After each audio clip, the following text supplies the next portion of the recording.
My sister and I were in our early 20s, and we were killing it in the corporate world. A couple Gen Z Carrie Bradshaws living our best, most glam New York City lives.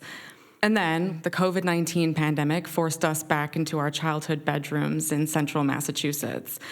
Back amongst the My Chemical Romance posters and American Girl dolls of our youths, we felt stagnant, directionless. We felt isolated, depressed. We felt like the world had failed us. We reverted to our most childish ways, letting our poor mother wash our socks and butter our bagels. It was after a couple months that our mother set down a pot of stew at dinner time and said in her stern British accent, "That is it. I am not cooking another meal. You are on your own."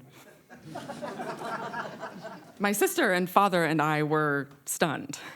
My mother is an incredible cook. She has been cooking for us as long as I can remember. She was just done? She couldn't be serious, could she? But she was. My sister and father and I went through all the stages of grief. We bargained, we pleaded, we begged, we raged. But she was serious. She was done. We came up with a plan involving frozen foods and takeout pizzas and buttered noodles and even my father's tragic meatloaf. It was after we'd resigned ourselves to our bland and tasteless fate that my sister turned to me and said, "What if we took turns cooking?" "What do you mean?" I asked. She smiled.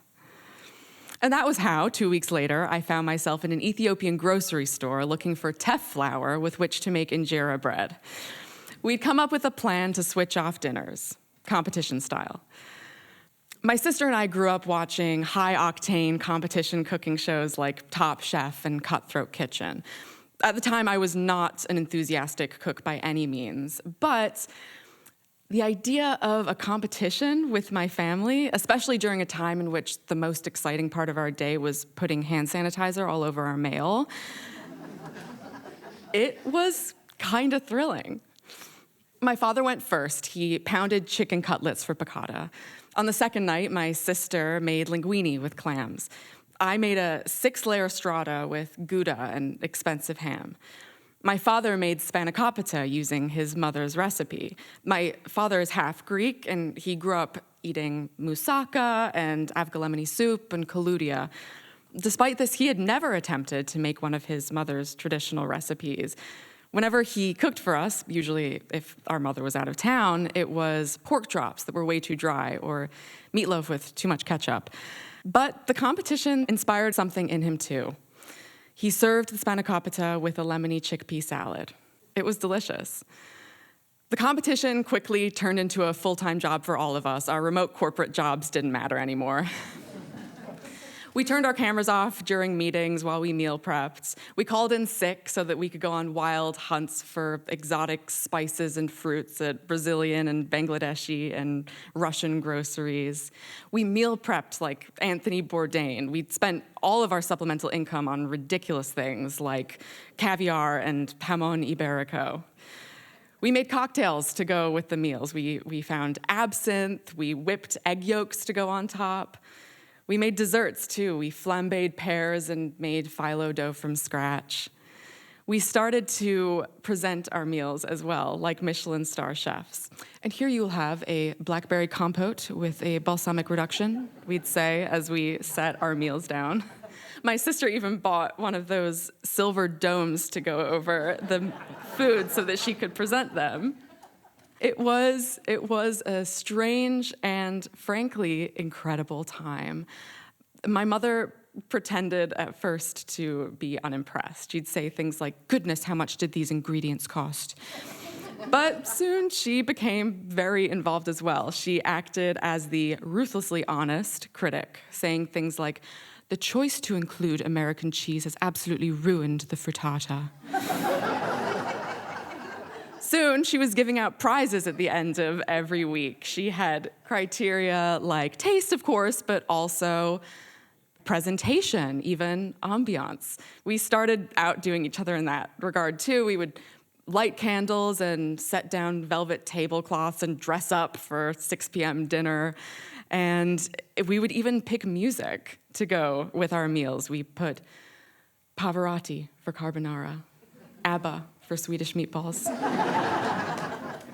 It was a lot of work, but the reality was I hadn't felt that good about myself since COVID started. This job that I used to love, which filled me with purpose and meaning, suddenly felt about as real as a Sims game. It wasn't all perfect. Once I dropped a champagne flute and got a shard of glass in each of the 30 meatballs I had hand-rolled. I also ruined the injera bread. I let it ferment for far too long, and it started to sprout green mold at the top, and we couldn't eat it.